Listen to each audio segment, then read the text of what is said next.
Hi, this is Deepshikha और आज हम पढ़ने वाले हैं क्लास 10th की poem number 5 the ball poem and it's written by John पेरिमन।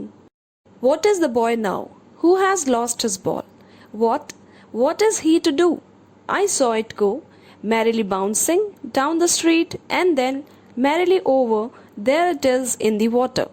इस पोम में पोएट एक बच्चे की बात कर रहे हैं जिसकी एक बॉल है जिसके पास और वो बॉल उससे गुम हो जाती है। So he is talking about the boy. What is the boy now? वो अब बोलते हैं कि वो बच्चा अब क्या करेगा। Who has lost his ball, जिसकी बॉल जो है वो गुम हो गई है। And what is he to do, और वो फिर से रिपीट करते हैं कि वो बच्चा जो है वो क्या करने वाला है, क्या करेगा, क्योंकि उसकी बॉल तो चली गई उससे। So here he wants to lay emphasis that the boy is very helpless and he is very sad. क्या वो क्या करेगा? I saw it go merrily bouncing. Merrily means happily and bouncing means jumping over, jumping up and down. I saw it go. I यहाँ पर है poet John Berryman. वो कहते हैं कि मैंने उस बॉल को जाते हुए देखा। merrily bouncing, अब बॉल जो है वो एक ऑब्जेक्ट है, एक चीज है, एक थिंग है, तो वो बहुत ही आराम से जंप करते हुए जा रही है डाउन द स्ट्रीट। स्ट्रीट में आगे आगे बढ़ती जा रही है। एंड देन merrily over, और फिर वो कहाँ चली जाती है? Finally there it is in the water, और वो फाइनली पानी में चली जाती है।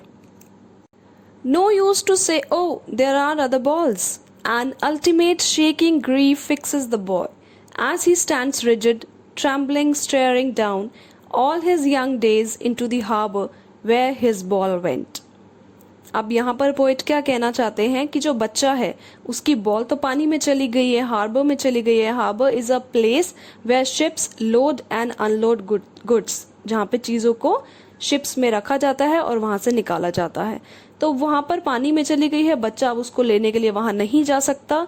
सो नो यूज टू से, वो कहते हैं कि अगर मैं बच्चे को बोलूं कि ठीक है हम दूसरी बॉल्स ले लेंगे, कोई बात नहीं, एक चली गई, तो उसका कोई फायदा नहीं है। ओ देयर आर अदर बॉल्स, क्योंकि जो बच्चा है वो उसका टॉय है, बॉल जो है वो बच्चे का टॉय है, और उसने अपने बचपन में बचपन की बहुत सारी यादें हैं जो उससे कनेक्ट हो चुकी हैं। And ultimate shaking grief fixes the boy. Ultimate means final, shaking is trembling, जिससे वो कांप उठता है। ग्रीफ इज सॉरो, सैडनेस, दुख, and fixes means over powers. जो बॉय है उसको एक बहुत ज्यादा दुख लगा है, बहुत ज्यादा उसको ग्रीफ जो है अल्टीमेट ग्रीफ लगा है। And it overpowers him as he stands rigid. वो वहां पर नियर द हार्बर, वो वहां पर रिजिड मीन्स बिल्कुल ना हिलते हुए, unmoved. And trembling means shivering, वो थोड़ा सा कांप रहा है क्योंकि उसकी अपनी चीज, उसकी एक बहुत प्यारी चीज उससे दूर हो गई है। एंड ही स्टेयरिंग डाउन, और वो उसको बहुत देर तक घूर रहा है, देख रहा है जाते हुए। And he is helpless that he cannot save his ball, he cannot bring his ball back. All his young days into the harbor where his ball went. अब वो क्या सोचता है कि जो भी उसके यंग डेज थे, young days means childhood days, क्योंकि वो बचपन से उस बॉल के साथ खेलता आ रहा है तो उसकी बहुत सारी यादें जो है वो उससे कनेक्टेड है। अब उसके जो भी चाइल्डहुड डेज हैं, यंग डेज हैं, वो सारे के सारे उस बॉल के साथ जो कनेक्ट हुए पड़े हैं, बॉल के साथ ही हार्बर में चले गए हैं, मीन्स पानी में चले गए हैं। तो ये एक बहुत ही ऐसा मोमेंट है जिसपे वो सोचता है कि मेरे चाइल्डहुड डेज, मेरी चाइल्डहुड मेमोरीज जो है वो सारी की सारी उसके साथ ही खत्म हो गई है। I would not intrude on him, a dime another ball is worthless. अब यहाँ पर पोएट, आई मीन्स पोएट है जॉन बेरीमन, वो क्या बोलते हैं कि I would not intrude on him. Intrude means to come without invitation, कि मैं ऐसे ही उसे डिस्टर्ब करने के लिए नहीं जाऊंगा। वो बच्चा वहां पर खड़ा है and he is having a feeling कि उसकी कोई चीज उससे दूर हो गई है, वो बहुत ही परेशान है, सैड है, होपलेस है, बट मैं उसको डिस्टर्ब करने नहीं जाऊंगा। अ डाइम अनदर बॉल, मैं उसको ये भी बोल सकता हूँ कि कोई बात नहीं, हम दूसरी बॉल खरीद लेंगे जो कि सिर्फ एक डाइम में आ जाएगी। Dime means a coin worth 1/10 of a US dollar, means 10 cents, उसका $1 का 10th पार्ट, 10 सेंट्स आप बोल सकते हैं। सो अगर मैं उसको ऐसे बोलता हूँ कि हम दूसरी बॉल ले लेंगे, ज्यादा पैसों की नहीं आती है, तो वो भी वर्थलेस है, दैट इज ऑल्सो यूजलेस, वो कहने का कोई फायदा नहीं होगा। Now he senses first responsibility. Senses means he understands first responsibility. वो बच्चा है, उसकी कोई बहुत ही प्रेशियस चीज, बहुत ही प्यारी चीज उससे पहली बार दूर हुई है, तो he is having the first responsibility, उसको पहली बार अ सेंस ऑफ ड्यूटी समझ में आया है कि अब उसे इससे आगे क्या करना है। अगर उसकी बॉल उससे गुम हो गई है, उससे दूर हो गई है, तो उसे क्या करना है अब इसके आगे। इन अ वर्ल्ड ऑफ पोजेशंस, ये वर्ल्ड, ये पूरी दुनिया जो पोजेशंस से भरी पड़ी है, मीन्स पोजेशंस मीन्स लाइक जो चीजें हम रखते हैं अपने पास। और world of possession is a world where people are busy in possessing things, जहां पर लोग अपनी चीजों को बनाने में लगे हैं। जैसे कोई कार खरीद रहा है, कोई घर ले रहा है, कोई भी चीज, मटेरियल चीज जो भी हम लेते हैं, दैट इज कॉल्ड पोजेशन। तो अब इस संसार में, इस वर्ल्ड ऑफ पोजेशन में, वो सीख रहा है कि अगर उसकी कोई चीज उससे दूर हो जाती है तो उसकी क्या रिस्पॉन्सिबिलिटी है, उसको कैसे आगे बढ़ना है, उसको नेक्स्ट क्या स्टेप लेना है। People will take balls will be lost always little boy. People जो है, लोग चीजें खरीदते हैं, बॉल्स लेते रहेंगे और बॉल्स गुम भी होती रहेगी। तो इससे हमें आगे बढ़ना है, we have to move on from this. हमें उस चीज पर स्टिक होकर नहीं रहना है, हमें उस ग्रीफ को, उस दुख को अपने मन में नहीं बिठाना है हमेशा के लिए। And no one buys a ball back, money is external. अब पोएट यहाँ पर कहते हैं कि वो बच्चे की जो बॉल गुम हो गई है, तो कोई भी उसको वो बॉल नहीं खरीद के दे सकता, because money is external. Money जो है वो चीजें तो खरीद के दे सकता है हमें, it is external means superficial thing, internal नहीं है वो। तो वो हमें बाहर से कोई भी चीज खरीद के दे सकता है, बट जो बच्चे की बॉल गुम हुई है, सेम बॉल जिससे उसकी फीलिंग्स कनेक्ट हुई पड़ी है, जिससे उसका चाइल्डहुड कनेक्ट हुआ पड़ा है, वो बॉल हम उसको खरीद के नहीं दे सकते।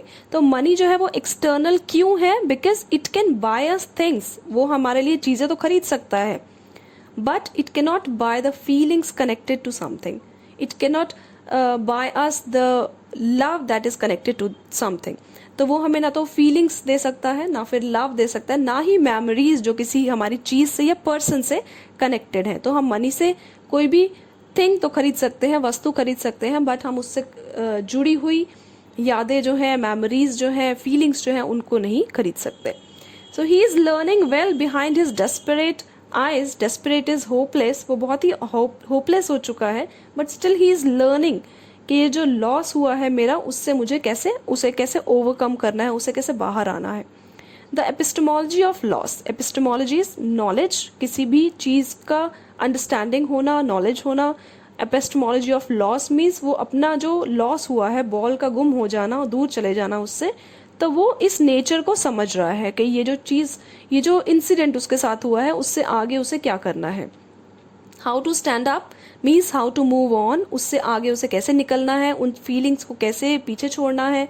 Knowing what every man must one day know, और वो ये चीज जान रहा है अब जो हम हर इंसान अपनी लाइफ में जानते हैं एक दिन, क्योंकि हर किसी की लाइफ में एक ऐसा टाइम आता है जब हमें अपने प्रेशियस थिंग्स से दूर होना पड़ता है, या फिर हमारे जो लविंग पीपल होते हैं, लव्ड वंस होते हैं, हमें उनसे भी कई बार अपनी लाइफ में दूर होना पड़ता है। तो ये जो मोमेंट है वो सभी की लाइफ में एक ना एक बार आता है।